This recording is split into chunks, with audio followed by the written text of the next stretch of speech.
AI အတန်သွင်းတဲ့နည်းကိုလောက်တတ်ကြပြီလား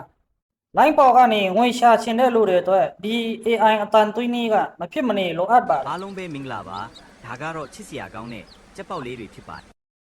ဘယ်လိုအတန်သွင်းရမလဲဆိုတာဒီဗီဒီယိုကနေကျွန်တော်ပြောပြသွားပါမယ်သိချင်တယ်ဆိုရင်ဒီဗီဒီယိုလေးကိုအဆုံးထိကြည့်သွားပေးကြပါပထမဆုံး Chrome ထဲကိုဝင်ပေးရပါမယ် Chrome ထဲရောက်လာရင် site bar မှာမြန်မာ text to speech ဆိုတဲ့စာသားလေးကိုရိုက်ထည့်ပေးရပါပေါ်မှာမြပြထားတဲ့စာသားကိုမှတ်ထားပေးလိုက်ပါ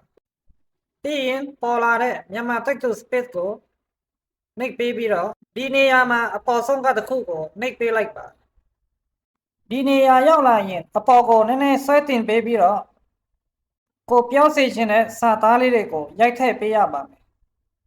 ရိုက်ထည့်ပြီးသွားရင်အပြာရောင်စာတန်းလေးကိုနှိပ်ပေးပြီးတော့အစမ်းနားထောင်ကြည့်လို့ရပါတယ်အားလုံးပဲမင်္ဂလာပါဒါကတော့ချစ်စရာကောင်းတဲ့ကြက်ပေါက်လေးတွေပဲဖြစ်ပါတယ်ဒါကတော့မင်္ဂလေးအတန်မှာတကယ်လို့ကိုကမင်္ဂလေးအတန်ကိုမကြိုက်လို့ယောက်ျားလေးအတန်ရွေးချင်တယ်ဆိုရင်ဒီနေရာလေးမှာရွေးပေးလိုက်ပါ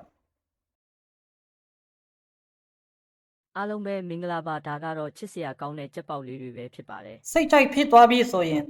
download ဆိုတဲ့စာတန်းလေးကိုနှိပ်ပေးလိုက်ပါ download လုပ်ပြီးသွားရင်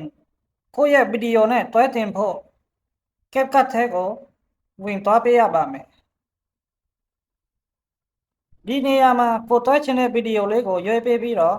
audio ဆိုတဲ့စာတန်းလေးကိုနှိပ်ပေးလိုက်ပါမြားပြထားတဲ့နေရာလေးကိုနှိပ်ပေးလိုက်ပါနောက်ထပ်မြားပြထားတဲ့အတိုင်းပဲဆက်နှိပ်ပေးသွားလိုက်ပါမင်္ဂလာပါဒါကတော့ဒီနေရာမှာခုနကို download ထားတဲ့အတန်လေးကိုရွေးပေးရပါမယ်အားလုံးပဲမင်္ဂလာပါဒါကတော့ချစ်စရာကောင်းတဲ့ကြက်ပေါက်လေးတွေပဲဖြစ်ပါတယ်ဒါဆိုရင်တော့အောင်မြင်သွားပါပြီခင်ဗျာ AI နဲ့အတန်သွင်းတဲ့အခါအတန်တွေထိတာငေါ့တာမဖြစ်လို့ကိုယ့်အတန်ကိုမကြိုက်တဲ့လူတွေအတွက်အရန်ကိုအဆင်ပြေပါတယ်ဟုတ်ကဲ့နောက်ထပ်သိချင်တာရှိရင် comment မှာလာမေးထားလို့ရပါတယ်ခင်ဗျာ